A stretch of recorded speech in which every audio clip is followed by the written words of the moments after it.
An attempt to assassinate Pakistan's former Prime Minister Imran Khan during a rally throws Pakistan into further turmoil as his supporters blame the military, the government, and demand fresh elections. Which way will India's neighbour turn now? Hello and welcome to Worldview at The Hindu with me, Suhasini Haidar. This is episode 86 and we're going to bring you up to speed really on what is happening in Pakistan right now. Now remember, on November 3rd, which was a Thursday, opposition leader and former Prime Minister Imran Khan, who had just launched in the last few weeks what he called a Haqeeqi Azadi, or real freedom movement, calling for immediate elections, he was shot at in his leg, that's where he got hurt, during a rally in a place called Wazirabad, about 100 kilometers from Lahore. He is now stable in hospital, recovering from his injuries. At least one person was killed in that attack. Several others, including Khan's close aides, were injured. Now, of course, Imran Khan is not just former cricket captain and former prime minister. He is an international personality, well known worldwide, and statements have already come in from the US, from Canada, from the UK, Germany, Saudi Arabia, the Organization of Islamic Countries, for Cooperation, all of them condemning the attack. This is clearly an event that the world is watching closely, as is India. Listen in to what the Ministry of External Affairs spokesperson said. This is something that we are closely keeping an eye on, and we'll continue to monitor the ongoing developments.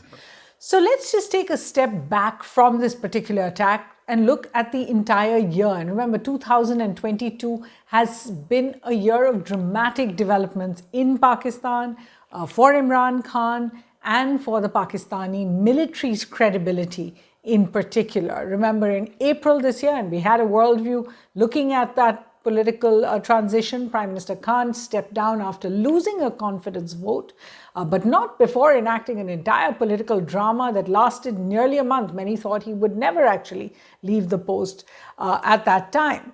Since then, Imran Khan, unlike others, he did not leave the country. He's in fact held a number of public rallies, bringing in massive crowds across the country, attracting international attention really to those big crowds. And at those rallies, here's another dramatic development really, because Khan, unlike the political establishment in Pakistan in the past that has steered clear of speaking about the military establishment, instead Khan seemed to be taking aims. He called them at one point the neutrals, a kind of mocking of what the Pakistani military had said it was when it came to politics.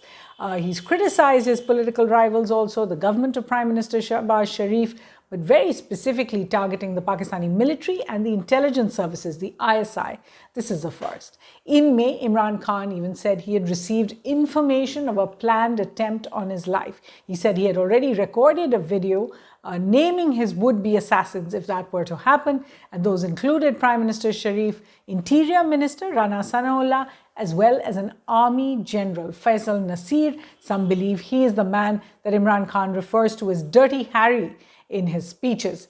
In particular, he made the references repeatedly to a cipher, a diplomatic telegram that he claimed showed that it was the United States that had ordered his ouster as prime minister. He blamed the military for helping carry out that ouster, but there's no question that he was taking aim at the United States as well. He said this on camera. In August then, the government banned television news channel ARY. It was seen as pro-Khan, it was showing his rallies live, and arrested its executive, filed cases against its journalists. So a real crackdown on ARY and in fact other news outlets as well. In October, Imran Khan, who had already faced other kinds of terror charges that dropped, he was disqualified from public office by the Election Commission. This was on a case involving state gifts. The possibility now that he may not be allowed to contest elections that are due in 2023 if that disqualification remains.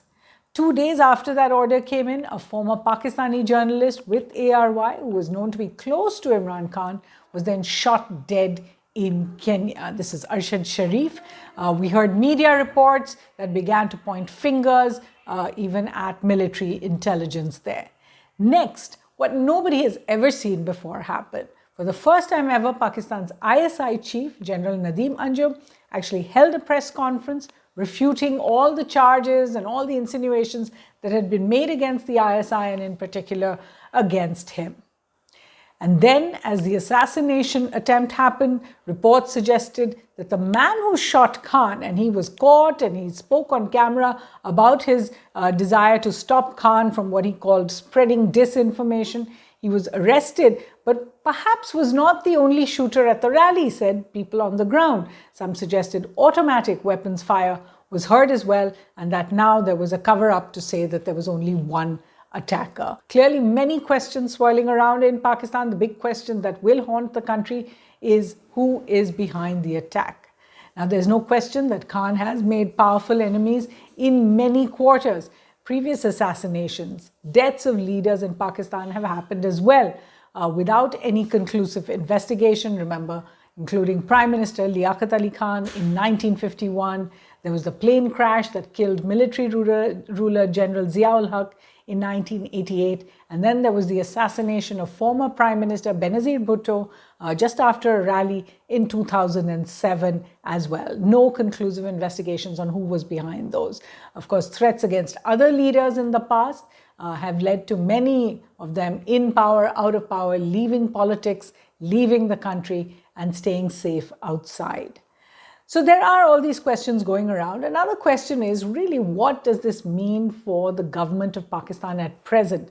Prime Minister Shehbaz Sharif has come back from visits to Saudi Arabia and to China. One would have thought these would have strengthened his arm, but he really faces so many different challenges. The first is the challenge of political instability, as calls for the government to resign and for it to accede to Imran Khan's demand that there must be general elections held. These are growing. And we've seen protests, particularly in Peshawar, where the PTI is in power. The second is the military instability he faces. Army Chief General Bajwa, remember, is set to step down on November the 29th. His successor, not yet announced, but clearly Mr. Bajwa has said that he is leaving amidst reports, in fact, that there are divisions within the army, that there are even several Khan sympathizers in the army. Major protests against the army itself on the streets. Clearly, the institution is facing unprecedented challenges, making it more difficult for the government of the day in this case. Then there's security instability, with the situation in Afghanistan already threatening to spill over. The emboldening of terror groups given safe havens on both sides of the AfPak border could lead to more terror attacks inside Pakistan. This is another big worry of the security situation getting out of control. Next, there is economic instability. Pakistan is still grappling with the worst flood in decades this year. They've slashed their growth figures to 2% for this year. Foreign exchange reserves have emptied out. Meanwhile, we are seeing losses from COVID, food and energy shortages after the Ukraine war. These are affecting everyone. And debt repayments, particularly to China. All of this is going to make Pakistan economically unstable for the foreseeable future. And fifth, there is regional and international instability arising from this situation in Pakistan. And here is why most other countries, including India, particularly India, must pay attention. The first part is that in times of economic strife, we've seen Pakistan's radical Islamist groups have grown more powerful, leading to more terrorist groups and recruits spreading across the region. And particularly for us in India, the cross-border spillover to India is always a concern. Pakistani groups and terrorists, remember, have been implicated in attacks not just inside Pakistan, but of course in India, also in the US, UK, France, and many parts of Asia. We've also seen Pakistan just recently being taken off the grey list of the Financial Action Task Force. Will that embolden not just terrorists and terrorist groups, but also those who provide them safe haven? Remember, Pakistan is also the linchpin for China's Belt and Road initiatives, particularly for the Central Asian countries which need connectivity through the sea, through the CPEC that goes to Gwadar port. Now, this factor might actually help India, which is promoting the alternative routes through Iran, through the Chabahar port, as well as the INSTC. We've spoken about that at other worldviews. They come with their own problems, but clearly this is something worth watching. Pakistan's total external debt is now 37% of its GDP at present. A default would cause instability within the international credit market. So that's something that has to be watched closely. The region, remember, already faces instability in Afghanistan under the Taliban now, Iran with the protests against the regime over the compulsory hijab growing every day, economic turmoil in Sri Lanka, and the fact that India and Pakistan have made little movement on talks. They remain with great tensions against each other, both of them nuclear powers, for the last 6 to 7 years at least. So the attack on Imran Khan that has been claimed by a lone wolf is actually going to have larger repercussions. And even as the conspiracy behind the shooting is investigated, if it is, in Pakistan, it is very necessary for India and the international community to keep an eye on all the extended repercussions of instability and of violence inside Pakistan, spreading across its borders and beyond as well. So clearly, this is a space worth watching, and we'll continue to watch it for you here on Worldview. Let me get you some reading recommendations, and I've given you so many books on Pakistan in the past, but I'm going to look at some more recent books, including, I'll start, of course, with a book about Imran Khan, which I think you must read to understand the man. It's a 2012 book. He had written earlier memoir-type books in the past, but this one is called Pakistan, A Personal History by Imran Khan, and it's the best written of all the books that he has put out so far. Then there is Hussain Haqqani. I recommend him often, but this book in particular, in fact, it was launched in India some years ago, called Reimagining Pakistan, Transforming a Dysfunctional Nuclear State by Hussain Haqqani, who has obviously written so many other books we've spoken about in the past, is really worth reading. If you haven't already read his earlier book, Pakistan Between the Mosque and the Military, that's another book that should be on your shelf. Then there is a more recent book called Making Sense of Pakistan by Farzana Sheikh. Really, really brilliant writer who brings together all the political complexities of running Pakistan today.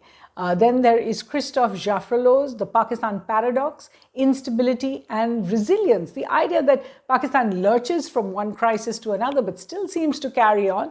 It's an interesting take on Pakistan.